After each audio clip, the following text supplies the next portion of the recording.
Alright, this is part 2. Now I'll upload this video, and after this video I'll watch it.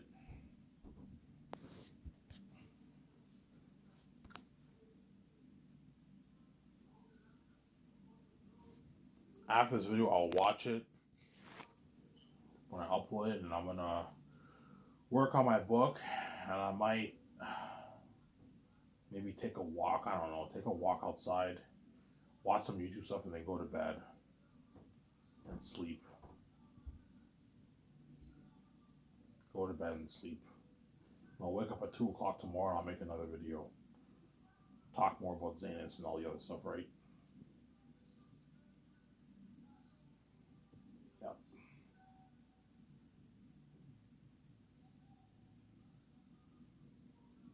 So let's say if I hire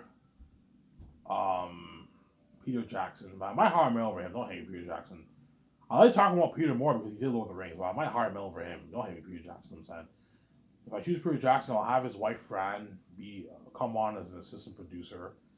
Guillermo del Toro will be my assistant producer and his assistant director, and Barry Osborne will be the assistant producer. Hire those 4 guys. And Peter will help me co-write the script every morning with my 2 script developers. Obviously, with my 2 script developers. Or what I can do is the 2 script developers will just handle printing the scripts, and I can hire 2 more people to help me write the script if you want. You can do that if you want. You don't have to have your co-CEOs help me write the script, but I want my co-CEOs to help me write the script. Peter will help me co-write the script. My 2 script will help me write it, obviously. Put them to work. And they'll do the cons arts with me every afternoon from 1 to 5. We get breaks, obviously. 12 o'clock to 1 is lunch. We get 2 30-minute breaks from 9 to 12, and 2 30-minute breaks from 1 to 5. Then Peter will take his notes with Guillermo del Toro, and his wife Fran can help him when he goes to his hotel room, obviously, and he gets the rest of the day off. And while I'm doing the cons arts, Fran, Barry Osborne, and all of them are going to be helping out my 17 with the calls. But sometimes I might have Fran and Barry Osborne, I might have Fran help out Peter with the cons arts too sometimes. But Guillermo del Toro will be with me, VJ, and Peter in the cons art room doing the cons arts, obviously. And I'll have George Lucas come and help us out too. How will you have help, obviously? And sometimes you can have Fran come in and help us. But most of the time I'll have Fran and Barry Osborne helping out my 17 with the calls. And then Guillermo del Toro, he's your assistant director. You have to have him with you in the cons art room. He helps me and Peter with the cons arts for Xanus. The animal characters, the world building, you know what I'm saying? The customs. What kind of clothing are you thinking of for the Southerns and the Northerns? Obviously. What kind of clothing are you thinking of for the movie? What kind of customs are you thinking of? What kind of weapons? What does Tacti's sword look like? You gotta draw all that, man. Hundreds of pictures you gotta draw. And me, Peter, and BJ and all them are gonna be doing the cons arts in the other building with the Xanus movie project. See what I'm saying?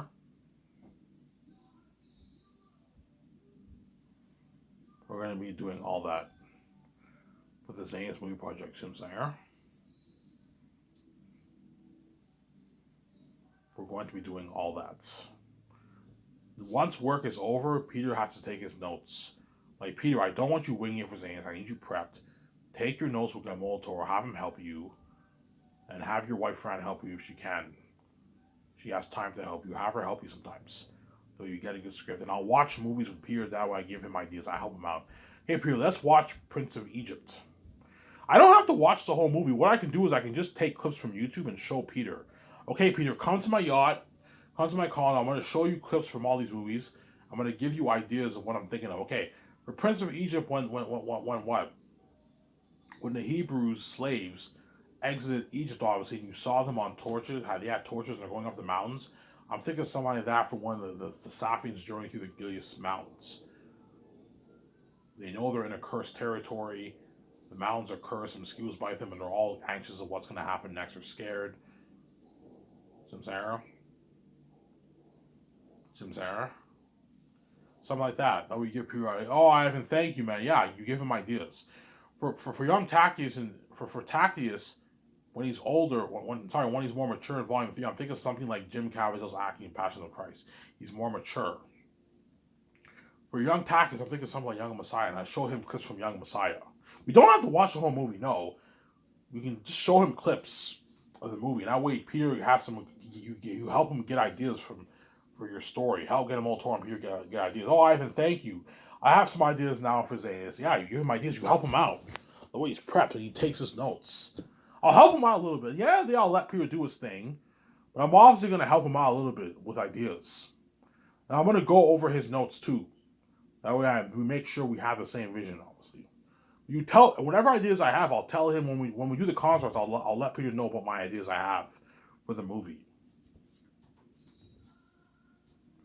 For the agony of Tactius, I'm going to show Peter or Mel Gibson the agony of Passion of the Christ. You know what I'm saying? And Peter will even tell me, yeah, Ivan, the agony that you got for Passion of Christ is nothing compared to the agony in your movie. Like, you're looking at real agony because Eretz and them are real demons and devils. Whereas Passion of Christ, Satan wasn't that scary in the movie easy. They had him be some woman, whereas in Eretz and them were actually real demonic beings. That's why looking at agony, like, I don't know, twice the agony of the Passion of the Christ, looking at real agony. You're going to see me in agony, obviously. You show Peter and those clips that way he knows, and you help him out a little bit. That way he's prepped. As a director, you get a good movie. Peter will help make the calls for the main things, the main business calls, obviously. Hotel party, red carpet event at the Bergerac Hotel, renting, 11, 12 IMAX cameras, the equipment for the cameras, the drones, the camera moving sounds, the lighting equipment, the sound equipment, the CGI software technology for the visual effects team, all the stuff you gotta rent, man. The sound department, the editing department, the visual effects department. You gotta rent all that stuff for the movie, yeah. Because in visual effects, you pretty much have three departments. You have the editing department, so everything to do with editing, you have that department. You have the main editors, and you have other editors, obviously. And then you also have the visual effects. The visual effects team is a big team of people. You have the main two guys who run it all, and you have other assistants. And you have the sound department, the people who take care of the sound. Special effects for the sound and all stuff. You also have the people who are gonna have to edit your yeah. So you have about three. It pretty much comes down to three departments, and you have subdivisions that are under those three departments, pretty much something like that. People have me call for that because I have a $600 million budget towards visual effects. We rent the best stuff in the business, obviously. Then Peter has to help me with the costumes, armor, weapons, and machines for designing the costumes and masks. So the fabric for the clothing, we have to buy all that. The costumes and designers to make all the clothing. The sewing equipment to make the clothing. Obviously, the tools for the armor and weapons for what it works to create the armor and weapons. And we need to rent 6 mask machines, the best in the business, that are going to print all the real prosthetic demonic masks of Eretat and all them, and the costumes. Because I want the actors wearing the costume too. That would be animal. They wear this costume. They also they put on this demonic mask. And make sure the mask is flexible when they speak. When they speak, you have good facial movements with their mouths and all that stuff.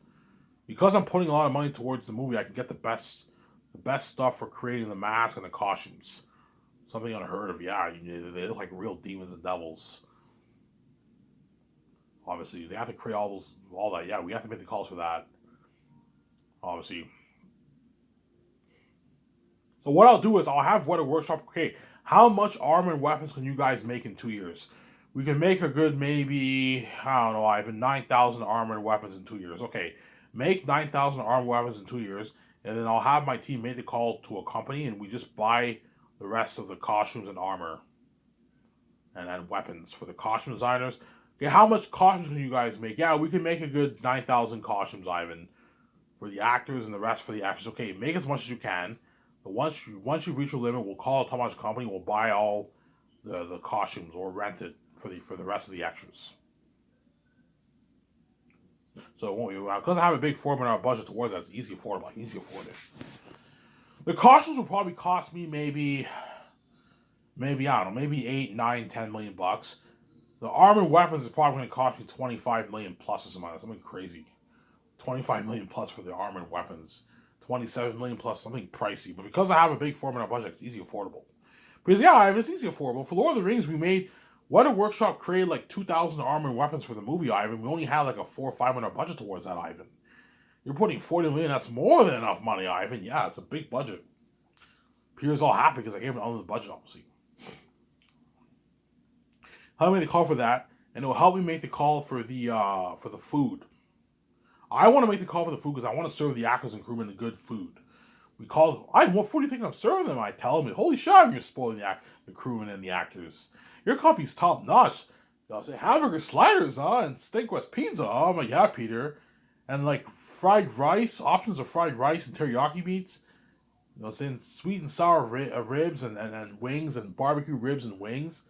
And poutine, even with gravy and cheese and like a huge salad veggie bar. I'm like, yeah, Peter. With milkshake and soft drinks. Oh, I'm like, yeah, Peter. Holy shit, you're spoiling the crewmen. I'm like, yes. But because I'm serving that kind of food, the nutritionist is obviously going to tell the actors to balance their diet. Okay, you guys can eat the junk food, but make sure you eat a lot of the salad. Like, get like one big plate of veggies and salad, eat that, and you can eat junk food for the rest of the day. That way you balance your diet. You need the actors to be in shape, obviously. But the nutritionist will obviously tell the actors to balance it. Hey, some days you have your junk food, some days you eat your healthier food. Get like 2 burgers and eat it with veggies in your salad. Get your ribs and eat it with your veggies in your salad. That way you have a good drink. Drink orange juice or water instead of soft drinks today, Samsara. That way you stay in shape for the movie. You have to balance your diet, obviously. The crewmen don't have to balance it; they can eat whatever they want. But the actors, because they're the face of your movie, or the advertising movie, they have to look fit, obviously, throughout the 10 months. And they gotta watch out how they eat. They just gotta balance their diet. They'll be fine. Because they're working, I don't know, 12 days a week, they're gonna be burning a lot. 12 hours a day, they're gonna be burning a lot of calories. The actors. For Zanus, I'm saying. Give me a second, guys. I gotta go take a leak. Don't hate me. I'm saying. I'll be back in a sec. Scary movies don't want to wait.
Alrighty, sorry for the wait. I'm back. I went to go take a quick leak in the bathroom.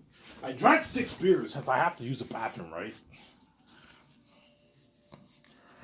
Yeah, Peter will help me the calls for the food. Obviously, we're gonna call the best farm. So the food, we have to get everything in Switzerland. That way, you save money. So the trailers, I'll tell my team, look, man, the trailers, portable bathrooms, portable showers, laundry machines, the tools for building the sets, like the machinery for building the sets, obviously. That stuff we have to rent. We have to get all in Switzerland. The food, we call the farm, the best farms in Switzerland. We buy all the food. Potato, pork, beef, chicken, rice, flour, apples, strawberries, blueberries, the milkshake, the coffee, the vanilla, the French vanilla, the tea. the milkshake, rent the vending machines, the pavilion tents that we're going to use to build the pavilion tents we're going to build with a dining area for where the chefs are going to cook the food. We have to rent all that in Switzerland. The body wash and shampoo, we buy that in Switzerland. Now we save money for shipping costs. Whereas the cameras, the visual effects technology, obviously, the equipment for the cameras, all that important stuff, the costumes, armor, and weapons, all that we're gonna get from America, because America has the best stuff. And as we're gonna have to rent like planes and put everything in the plane and ship it all to Switzerland. That costs us money. That's gonna be very pricey. But because I have a big $70 to $80 million budget towards the movie, it's easy affordable. It's pocket change, obviously, because I have a massive budget. Obviously, use some Sarah. Well, the main stuff for the movie, with the exception of food and kitchen equipment, we get from America. Whereas a bunch of the other stuff, we have to get stuff from Switzerland. Now we save money.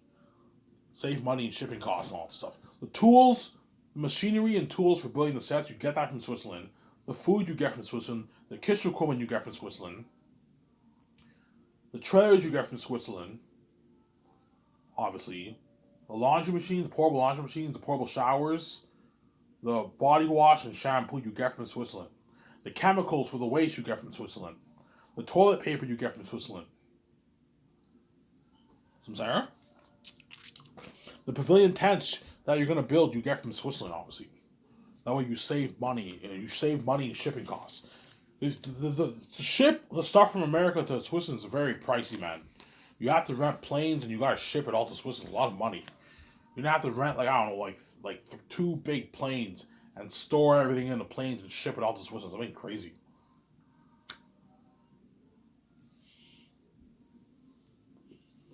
You're looking at a massive project for Zanius. People would tell me, Ivan, this is like 3 times the project of my Hobbit movie, Ivan. You're looking at a bigger project than even his Hobbit movie. Less crewmen, obviously, because I'm making work for those people.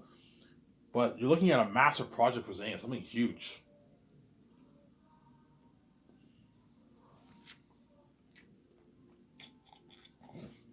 Yeah. You're gonna have to rent the building for White Workshop, the costume designers, and the mask designers to work. So I'm gonna have to find a building to rent in Switzerland, and that's where they're gonna work. That's all part of the budget, yeah, for the second year, obviously. I'm gonna have to rent a venue where all the extras, all the 60,000 extras, are gonna meet up. I'll probably rent the stadium, and then they meet up in the stadium, and I'll have 40 extras, 40 people oversee the 60,000 people, and the people all have to sign up. And then the people overseeing the extras will give them their cards, the way they get paid, and they're gonna have to give them their costumes too. Costumes and they'll give them their costumes later on, like maybe third year. All the extras gather and they get their costumes for the movie, obviously. So you have the extras for the Zane army, the extras for the Bat army, the extras for the Wolf army, the civilian wolf characters, the extras for the civilians in Xanax. Those are all extras. The civilians of Saphis and civilians of Cyrus. Yeah, those are all the extras in the movie. Looking at like 60,000 people, something crazy. 50 to 60,000 extras, something crazy, man. For my movie, something crazy. That's why you have a big $3,500 budget. That way you can pay them the rich $180. They work hard for you, obviously. And that's why Zane's how crazy White Buzz. And all those names actors can experience that success and fame with me and my wife. Peter or Mel Gibson has been crazy. Part of the buzz of Aratak being the devil himself has been crazy. The wolves and bats, devils and demons, yeah. Now, once the script is finished, I'll do a party with Peter, my 17, his wife, Graham Molitor, and Barry Osmond. We'll do a party at my yacht. Obviously, because we finished the script, obviously. And afterwards, I will no longer show up to work in the morning. I'll practice my lines with VJ in the morning till afternoon. And after lunch, I'll meet up with Peter and all of them in the boardroom. We go over the script all afternoon for 2 more drafts. So it'll be me, VJ, Guillermo, Toro, my 2 servers twice a week. Fran, you can have her there sometimes, and we go over the whole script, potential rewrites. Then once we're done the script, we do it again a 3rd time. Then after the 3rd time it's done, And while I'm practicing my lines after the script is done, 3 quarters into the first year, Peter will go to work and help off the 17 with the calls in the morning. His wife Fran, all of them. I'm gonna put him to work and get him all tour and all them. In the afternoon, we just go over the script for 3.5 hours, twice, 3 drops, right? And once that's over with, we can my supervisors can now print the scripts, and we can now get ready to fly in the actors early second year. In January, we're gonna fly in the actors early New Year's. We fly in all the stars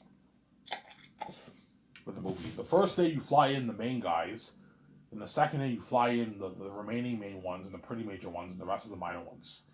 The second day. So the first day I'll fly in Avan Joje, John Boyega, Djimon Hounsou, Idris Elba, Angelina Bassett, right?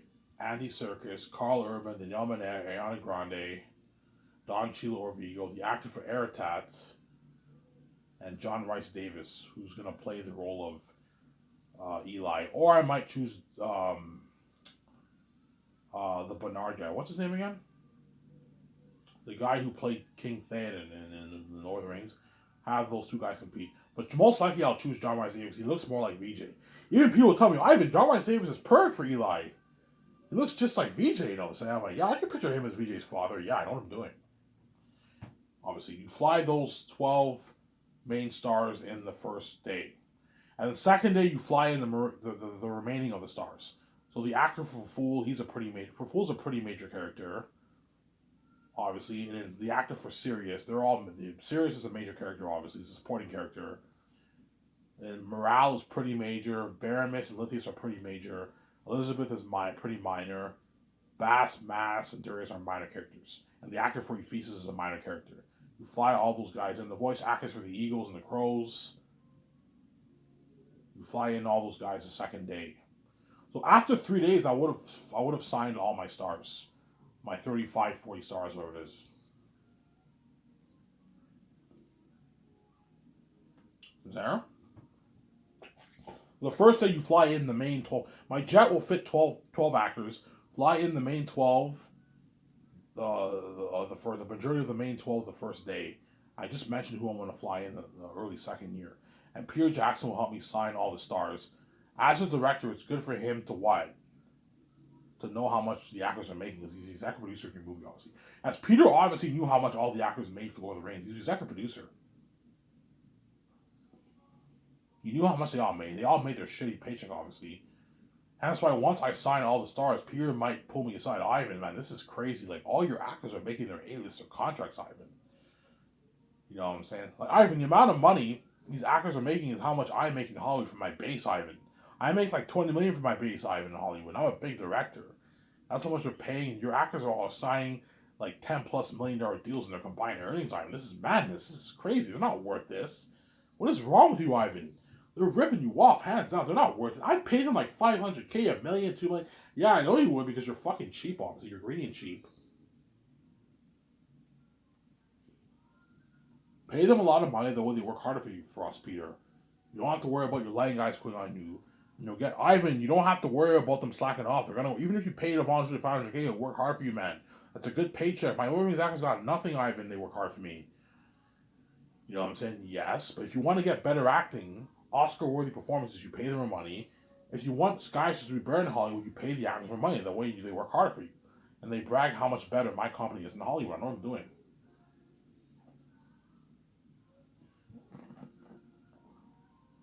So I'll sign Avan Joje, John Boyega, and Djimon Hounsou first, because those are the 3 major characters of the story.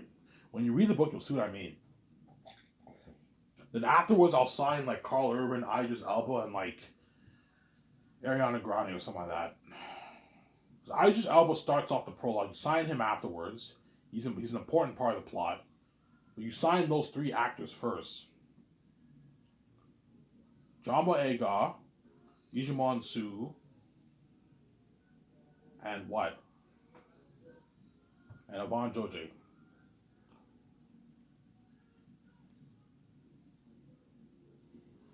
You sign those 3 actors first. So Peter will sign Avan Joje first. Hey Peter, to get yourself comfortable with signing actors, you sign Avan Joje, and then VJ you sign John Boyega, and I sign Djimon Hounsou. Sarah. Ivan, how much should I pay him? Look, man, pay him whatever you feel he's worth, but don't be cheap and underpay him, and don't be stupid and overpay him. It's good to be generous, but don't be stupid. Don't overpay Avonjo Davis. Agent wants $5 million. Don't pay him that. He's ripping us off. He's not worth that, Peter. I have no worry, but yeah, do not pay Avonjo $5 million. He's not worth that. He's not even worth $4 million. He's only worth like $600K for my movie. Don't hate me, Avonjo. He's only worth like $600K for my movie. Because I'm generous, I'll pay him a rich salary. Don't pay him any more than 4, and don't pay him any less than 3.5. Okay, Ivan. Yeah, Peter. Even though you're the boss of the movie, I'm the boss for you. Listen to me. I don't want you underpaying him. Don't be cheap and pay him $700K. That's a shitty paycheck. You'll be pissed off. He won't work as hard for you, and don't pay him any more than $4 million. Don't be stupid. Okay, Ivan, pay him. I think he's worth 3.5. Okay, fine, Peter. Ivan, you gotta watch for your budget. You gotta create room for your crewmen that you're gonna be signing this year, Ivan. Okay, fine. Pay Avonjo 3.5, but give him $5.5 million in points. Don't go any lower. Don't go any higher. Give him $5.5 million. That way you keep him happy. And Peter signs Avonjo to a $2.5 million deal. And then VJ signs John Boyega. Okay, VJ, how much do you think John Boyega is worth? I don't know why. I think he's worth $6 million. I'm like, no, VJ, pay him more than 6. Pay him at least 8. He's a major character. We can afford it. Okay, fine. Don't pay him under 8, VJ, and don't pay him over 8.9. If his agent wants 10, John Boyega's ripped me off. Don't pay him 10. Don't go any higher than 8.9, and don't go any lower than 8. Okay, fine, Ivan. I'll pay him 8. Okay, fine, VJ. Pay me. Ivan, we gotta watch for a budget. Okay, fine. You want to save $900,000 to pay more actors and crewmen? Pay John Boyega $8 million. And John Boyega's angry. I'm like, John, if you don't like $8 million, you're more than welcome to work in Hollywood and make your $1 million. If you don't like my offer, it's a deal, man. Yeah, I gave you a good deal. I gave you a good deal. I'm saying. And you signed him to a $5.5 million deal for the royalties, and $1.5 million for the game. Then Djimon Su, I'll sign him to a 10. I won't pay him any less than 10.4. I won't pay him any more than 10.9, but 10.9 is too much. You gotta watch for your budget. Pay Djimon Su $10.4 million for the deal. Because Cassius is a very major character, you gotta pay him a lot of money. Pay him 10.4 for the movie. Sarah? And you give him like 6.5 million points for the royalties, and you sign him to like a $2 million deal for the game. Because Cassius will be a very big part of the game, obviously. Pay him a nice $2 million flat contract for the game. He doesn't get squat for royalties for the game. None of these actors are getting squat for the royalties for the game. Like, guys, I'm already giving you points for the movies. You're not getting squat for the games. You're not worth it. You get your flat salary, and that's it. You work for a good, a month and a half. You get your check, and that's it. You don't get a piece of the royalties. Your agent's trying to get a piece of the royalties. My guys, you're getting greedy. You smell blood in the water. I'm not going to give you a piece of the royalties for the game. You're not worth it. That money all goes to me and my wife. You don't get squat off the money for the games. For the movie, I'm willing to give you a piece of royalties, but you're not getting squat off the games. Off the Xanax game. You're getting greedy. I'm not going to pay any more than that. We'll see. Then afterwards, Peter signs Idris Elba. You know what I'm saying? VJ signs Danielle Manette, Ariana Grande, and I sign Carl Urban. People tell me, Ivan, like, Idris Elba is a minor character. He's only in the prologue, Ivan, the end of Volume 3, and you want to pay him 12? Pay him like $3 million. That's good enough, Ivan. That's a good paycheck for a minor role. I'm like, no, Peter, pay him 12. Like Peter, Idris Elba is what? It will kick the story off. He's a key, Ivan. He's a key to the whole plot, man. You want to get unheard of him, pay him the most. That way you get because he's kicking off the story off with the prologue. Pay him his 12. That way you keep him happy and he works hard. Ivan, if you pay him 3, he'll still work hard for you, man. He's a minor role, Ivan. He's not worth 12 for your movie. You gotta watch for your budget. No, Peter, pay him 12. If look, Peter, you can pay him 12 or you can pay him 11.5 if you want. Pay him a bit less if you want. But don't go any lower than like 11.5 million for Idris Elba. He's a big key to the plot, man. He starts the story off with the prologue, and he's key to the plot in Volume 3. That's why you gotta pay him a lot of money. That we got acting for him. Okay, fine. I'm just saying he's kind of ripping you off. Peter, just pay him his money, man. And give him $11 million in profits. Ivan, $11 million? That's crazy. He's a minor role, Ivan. Yeah, but he's a main character of the prologue. He's a key to the plot. Pay him 11. Peter, I don't care. I don't mind giving $11 million of my points to Idris Elba. I'm going to make my 20 less of the movie. $80 million going towards the actors, $100 million towards the actors is not going to hurt me, Peter. Give him $11 million of the profits. So you keep Idris Elba happy and he works hard for us. Okay, fine, Ivan. I'll pay him $11 million of profits. Yeah, pay him $11 of profits. Then VJ can sign Danielle Manette. Okay, VJ, pay Danielle Manette 3.3 million. Don't pay her any less than 2.8. I can pay her 3K. Pay her 3 for a base and give her $5.5 million of the profits.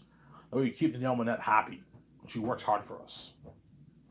Then I'll sign Carl Urban, the man himself, Carl Urban, who was Amber in Northern Ring. I'll sign him to a $4.5 million deal. If Peter were to sign Carl Urban, you'd probably pay him 4.2 or something. Because Peter's cheap, obviously. That's why, even though Peter can sign Yakas, I'm gonna make sure I keep him in check. Because Peter is a greedy, cheap person. You might push for a lower salary. It's my kind of here.